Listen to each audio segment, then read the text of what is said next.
Shalom saudara yang dikasihi Tuhan. Kembali kita akan melanjutkan pelajaran The Secret of Obaja. Kita sudah masuk di bagian yang keempat saudaraku ya. Di dalam ayat yang ke-17 sampai 21 ini adalah bagian yang keempat, bagian terakhir. 5 ayat kita akan pelajarin. Nah, ayat 17 sampai 21 ini hal yang berkebalikan dari ayat-ayat sebelumnya.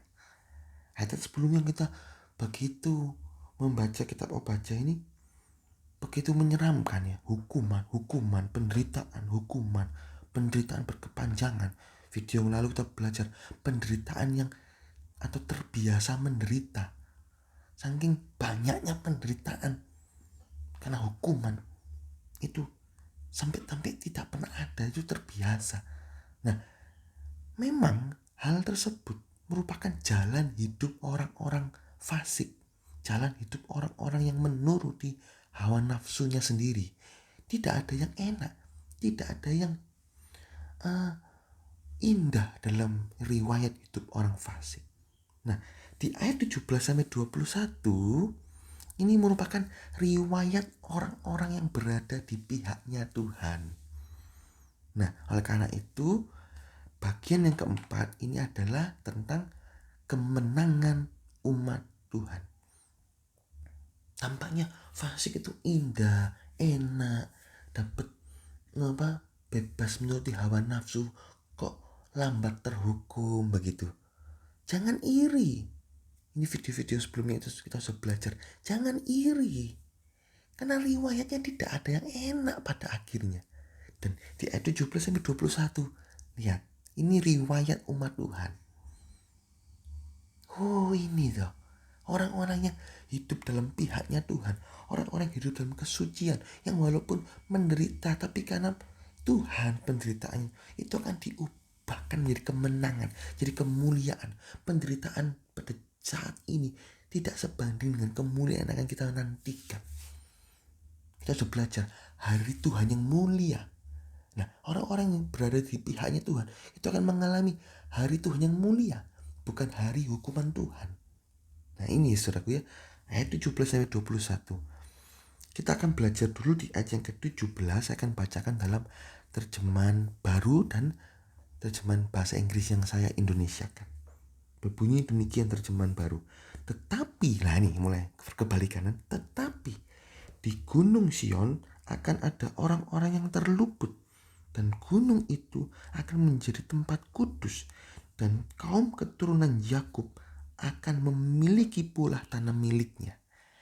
Dalam bahasa Inggris yang saya Indonesiakan, tetapi di Gunung Sion akan ada pembebasan dan akan ada kekudusan, shall be deliverance and there shall be holiness. Dan keturunan Yakub akan mewarisi apa yang menjadi kepunyaannya. Luar biasa. Apa menjadi kepunyaan Yakub? Dia akan mewarisinya. Di dalam ayat ini ada 2 paket berkat yang bersumber dari Gunung Sion. Apa itu arti Gunung Sion? Gunung Sion ini merupakan lambang dari kediaman Allah, yaitu surga. Dalam Mazmur 48 ayat 2, Mazmur 74 ayat 2. Ini lambang surga. Dengan kata lain ini lambang pihaknya Allah. Orang-orang yang tinggal dalam Gunung Sion, orang-orang yang mau berada di dalam Gunung Sion, ini orang-orang yang di pihaknya Allah. Nah, orang yang senantiasa berada di pihaknya Allah akan mengalami 2 hal, saudaraku. Yang pertama, pembebasan. Di Gunung Sion akan ada pembebasan. Yang kedua, kekudusan. Apa artinya ini?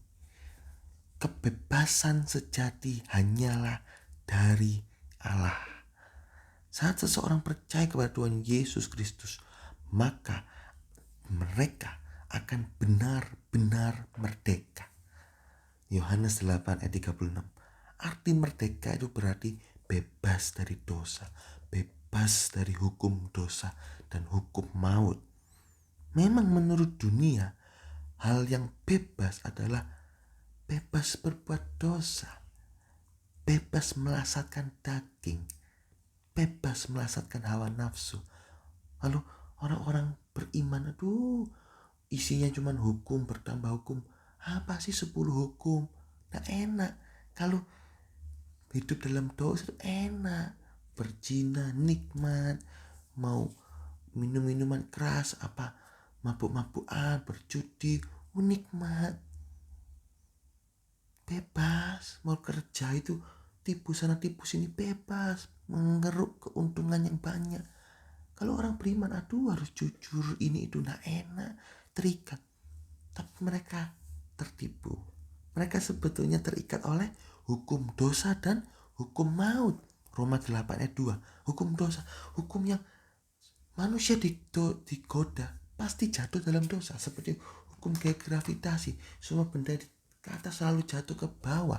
Juga hukum maut, mereka lemah mentaati hukum-hukum Allah, sehingga terikat itu, dan mereka akhirnya terus terjerumus dalam dosa dan akhirnya masuk dalam neraka. Semuanya itu semu, fana, sementara. Bahkan dalam tertawa pun hati berasa sakit. Amsal 14 ayat 13. Nah, walaupun senang, tapi sebenarnya hatinya kosong.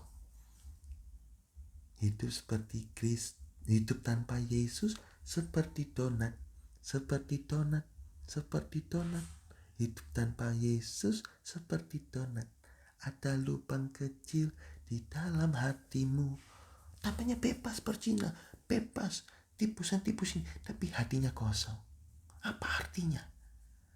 Apa artinya dunia ini tanpa Yesus kau miliki? Ada kekosongan. Orang kaya putari seluruh dunia, kembali lagi melihat patung Liberty, dia merasa bosan.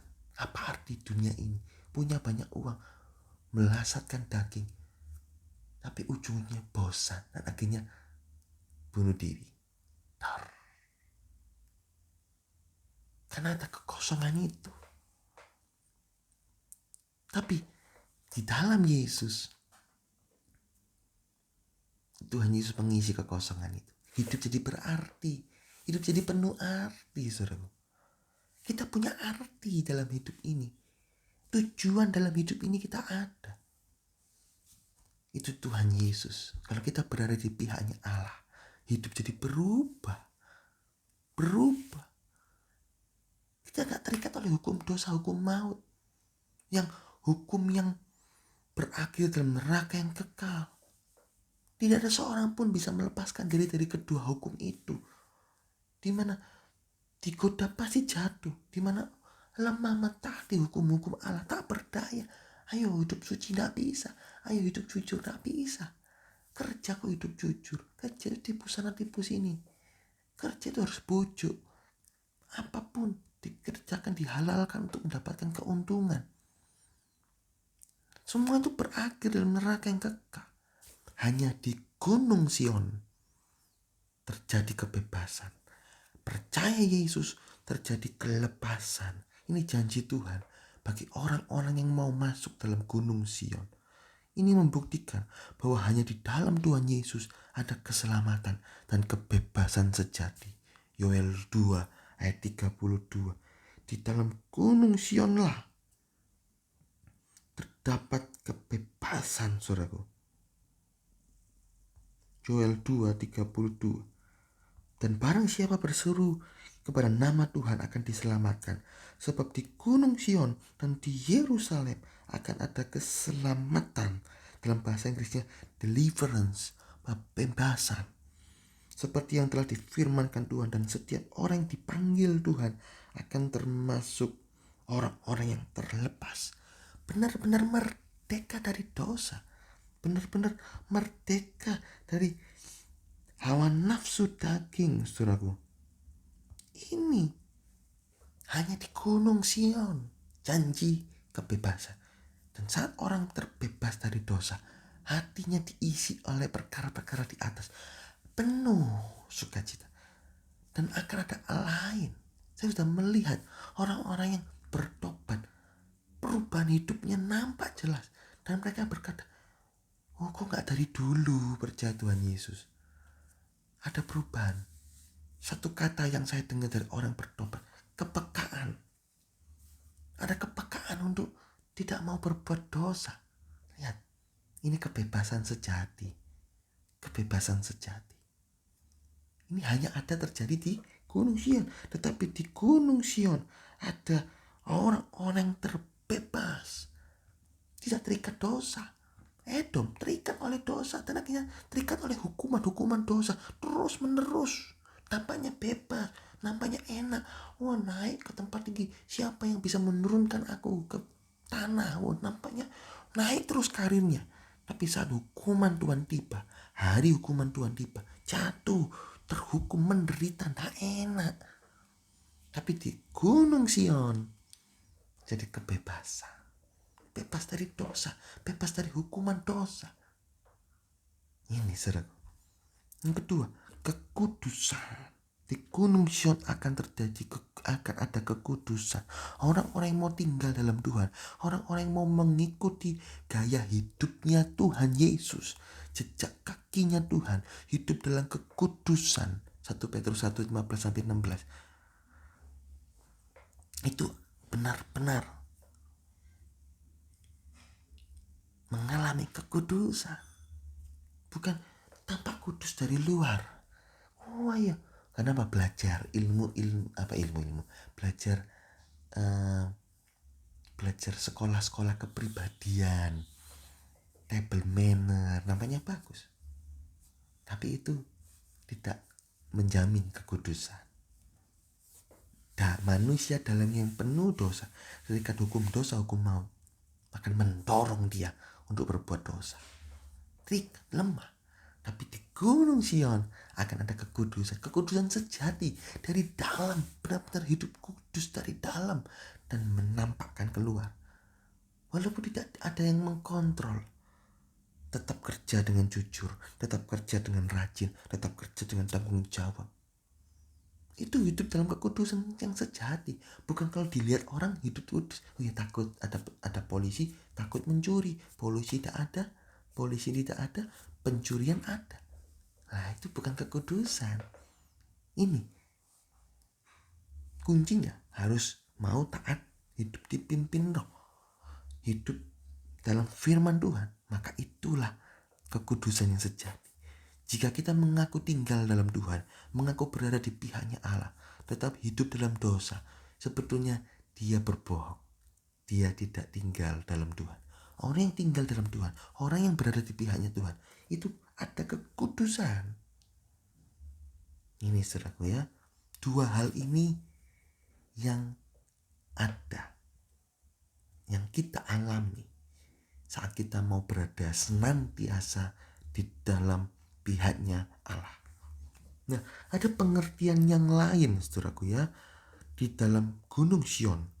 Gunung Sion ini adalah Yehuda. Mazmur 78 ayat 68. Inilah lambang orang percaya. Sebagian orang percaya Tuhan Yesus tetapi tidak mau menjadi Gunung Sion, yaitu memiliki kebebasan dan kekudusan. Akibatnya apa? Hidupnya masih terikat dalam dosa, tidak mau hidup suci. Akibatnya orang Kristen tetapi sesungguhnya dia bukan Kristen. Kristen itu artinya pengikut Kristus, melainkan pengikut iblis. Dalam dunia ini hanya ada dua Tuhan, Allah dan iblis. 1 Yohanes 3 ayat 10, anak-anak Allah, anak-anak iblis. Dua bapak. Sudah itu aja. Kita dijanjikan Tuhan bahwa orang yang percaya akan menjadi Gunung Sion. Ini pengertian yang lain. Gunung Sion itu cerita tentang Yehuda atau cerita tentang orang percaya. Di dalam orang percaya itu harus ada kebebasan dan ada kekudusan. Bebas dari dosa dan hidup dalam kekudusan. Nah, kita dijanjikan Tuhan bahwa orang-orang percaya akan menjadi Gunung Sion yang tak akan goyah, yang tinggal tetap selama-lamanya. Mazmur 125 ayat 1. Ini janji untuk senantiasa hidup kudus, bebas dari dosa, tanpa pernah bisa jatuh, 2 Petrus 1 ayat 10, you shall never fall. Asalkan apa? Asalkan kita mau menyerahkan diri kita. I surrender all. Untuk menjadi gunung Sion. Untuk ditinggali Allah. Dengan berpikir, berkata, bertindak, berperasaan sesuai firman Tuhan.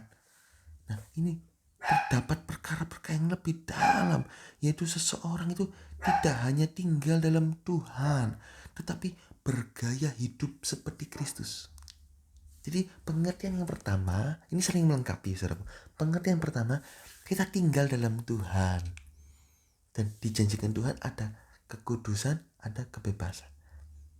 Tapi yang kedua, kita mau bergaya hidup seperti Kristus. Itu melekat menjadi kebiasaan kita.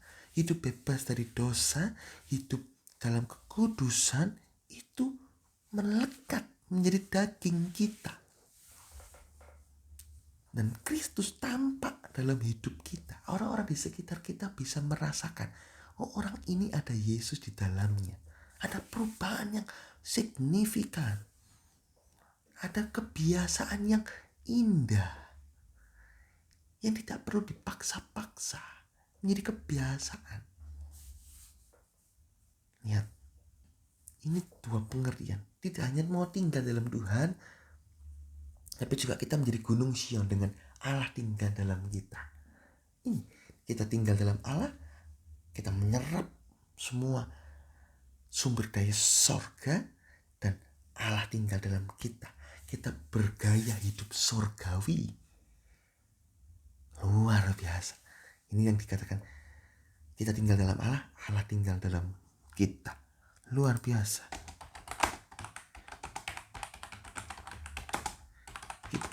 Tinggal dalam Allah dan Allah tinggal dalam kita, ya. Ini saudaraku, luar biasa.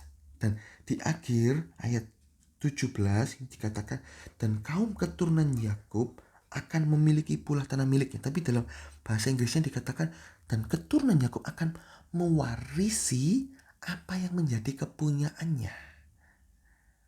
Nah, keturunan Yakub yang disebut dalam ayat 17 ini sangat kontras dengan keturunan Esau. Jika keturunan Esau yaitu Edom itu mengalami hukuman yang dahsyat, tapi keturunan Yakub menerima kembali warisan apa yang menjadi kepunyaannya. Berbeda. Kaum Edom, Esau mengalami hukuman dahsyat, dibuang, di cut off, terbuang. Tapi kaum keturunan Yakub mewarisi apa yang menjadi kepunyaannya. Di sini bukan berarti Allah pilih kasih kepada Esau. Bukan berarti Allah menentukan Esau binasa, menentukan Yakub atau memilih Yakub. Tidak. Karena memang Esau keras hati dalam dosa, tidak mau bertobat sehingga mendapatkan hukuman Tuhan. Tetapi Yakub mau bertobat sungguh-sungguh sehingga mengalami pemulihan. Lihat perbedaan. Yudas, Petrus, ini sama-sama orang berdosa. Tapi Yudas tidak mau bertobat, dia keras hati malah bunuh diri, binasa kekal di neraka. Tapi Petrus mau bertobat sungguh-sungguh. Sehingga dia dipulihkan Tuhan. Dan dia menjadi rasul. Dia mewarisi kembali apa menjadi kepunyaannya. Ini. Kuncinya satu. Bertobat. Sama-sama berbuat dosa tapi mau bertobat. Tidak keras hati. Mau merendahkan diri di hadapan Tuhan. Mau bertobat sungguh-sungguh sehingga mengalami pemulihan. Apa yang menjadi kepunyaan Yakub? Pertanyakan di sini. Apa yang menjadi kepunyaan Yakub? Itulah gunung Sion, itulah Allah. Keturunan Yakub ini lambang orang beriman. Jika orang beriman bertobat dan tidak mau kembali kepada dosa, maka Tuhan janjikan pemulihan. Walaupun tetap ada akibat dosa sedikit banyak. Tergantung seberapa cepat dia bertobat dan tergantung jenis-jenis dosanya. Mazmur 99 ayat yang ke-8. Bertobat itu mengandung dua pengertian dalam firman Tuhan, yaitu berbalik arah, bahasa Ibrani shub, SHUWB, Yeskiel 33 ayat 14, Yeremia 24 ayat 7. Yang kedua, pembaharuan pikiran, bahasa Yunaninya metanoia, Lukas 5 ayat 32. Kedua hal ini saling mengisi menjadi pertobatan yang sejati. Saat seseorang mau berbalik arah dari dosa kepada kesucian, ini 180 derajat loh. Dosa kepada sucian. Tetapi sudah bagus ya berbalik arah, tapi pikirannya masih saja ingat-ingat, masih saja ingin, masih saja memikirkan keasikan hidup lama. Maka ini belum dikatakan bertobat. Karena bertobat itu dua pengertian, dua hal, berbalik arah dan pembaharuan pikiran. Inilah pertobatan sejati. Kalau cuma berbalik arah tanpa pembaharuan pikiran, ini pertobatannya belum utuh. Seperti bangsa Israel yang sudah dibalik dari Mesir, sudah mengarah ke Kanaan. Tapi dia suka ingat-ingat Mesir lagi, sehingga hidupnya jatuh bangun dalam dosa dan tidak bertumbuh.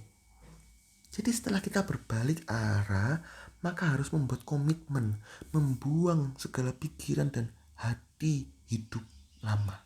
Kemudian diisi dengan hidup baru. Tidak mau kembali dengan hidup lama, benar-benar putus hubungan dengan hidup lama. Roma 12 ayat kedua. Dalam King James dikatakan, berubahlah dari pembaruan pikiranmu. Roma 12 ayat yang kedua. Ini, transform by the renewing of your mind. Renewing of your mind, pembaharuan pikiran, metanoia. Ini saling melengkapi. Berbalik arah bagus, tapi pembaharuan pikiran. Ini membuat seseorang mengalami pertobatan sejati dan dia akan dipulihkan Tuhan. Ini saudaraku. Tapi apakah enak? Pemulihan tidak enak. Yang enak itu pertumbuhan. Pemulihan itu tidak enak. Kasih mula-mula ini bukan kasih yang baik. Ini kasih awal. Kalau awal bertobat kasih mula-mula kasih baik. Tapi kalau kembalilah ke kasih mula-mula, kan sering istilah-istilah, kembalilah ke kasih mula-mula, kembalilah kasih mula-mula. Ini berarti kan kita jatuh bangun dalam dosa. Jatuh kembali kasih mula-mula, jatuh kembali kasih mula-mula, jatuh kembali kasih mula-mula. Ini gak baik. Yang baik itu kasih pernikahan, kasih mempelai, tinggi. Kasih mula-mula, terus meningkat sampai kasih mempelai. Benar-benar menjadi satu dengan sang kekasih hati kita, yaitu Kristus. Kasih mempelai itu kasih yang saling mengorbankan diri untuk mempelainya. Kristus mengorbankan diri. Kita juga rela menderita buat Kristus. Kita gak mau jatuh bangun dalam dosa. Itu kasih mempelai. Tapi bukan kasih mula-mula terus. Itu kasih mula-mula baik di awal untuk orang beriman, yang untuk orang berdosa bertobat jadi orang beriman. Ini kasih mula-mula dan terus bertumbuh, terus meningkat. Ini saudaraku ya, yang dikatakan bahwa pertobatan sejati dan akan mengalami pemulihan. Nah, dan dia akan mendapati warisan yang dia sudah miliki sebelumnya. Orang beriman yang jatuh dalam dosa, ingat, dosa tidak bisa masuk dalam kerajaan surga. Warisannya ya hilang. Tapi saat dia bertobat sungguh-sungguh, Allah memulihkannya. Dia mempunyai kembali apa menjadi kepunyaannya, surga. Seperti putra bungsu, anak bungsu itu dia mendapatkan warisan, tapi dia keluar dari pihaknya bapaknya itu, dan dia kehilangan warisan. Hartanya foya-foya habis. Tapi saat dia kembali, dia mendapatkan jabatan anak. Dia kembali dan dia dipulihkan. dipulihkan kembali. Tapi apakah kita mau terus-menerus pulih? Tak enak. Ada cacat-cacat yang kita nggak tahu loh. Akibat-akibat dosa. Ya kalau bisa kembali, kalau nggak bisa kembali. Seperti Saul, binasa. Mati masuk neraka.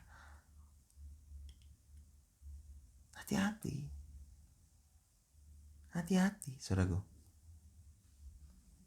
Nah, sebagian orang beriman memang mau bertobat, tapi dia tidak mau mengambil warisan apa yang menjadi kepunyaannya. Aku bertobat, tapi tidak mau mengambil warisan apa menjadi kepunyaannya. Loh, tadi kan dikatakan sorga. Ada 2 jenis. Yang pertama sorga, yang kedua warisan yang dikatakan di kalimat pertama ayat 17, yaitu kebebasan sejati dan kekudusan.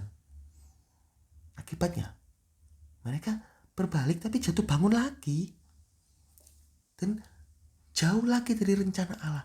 Rencana Allah rusak. Banyak rencana Allah rusak akibat dari perbuatan dosa. Oleh karena itu warisan harus diambil. Bukan hanya sorga. Sorga itu nanti pada akhir hidup kita akan masuk sorga. Sekarang kita kantongi tiket sorga. Tapi untuk mencapai sorga harus ada warisan yang kedua ini, yaitu kebebasan sejati dan kekudusan sejati.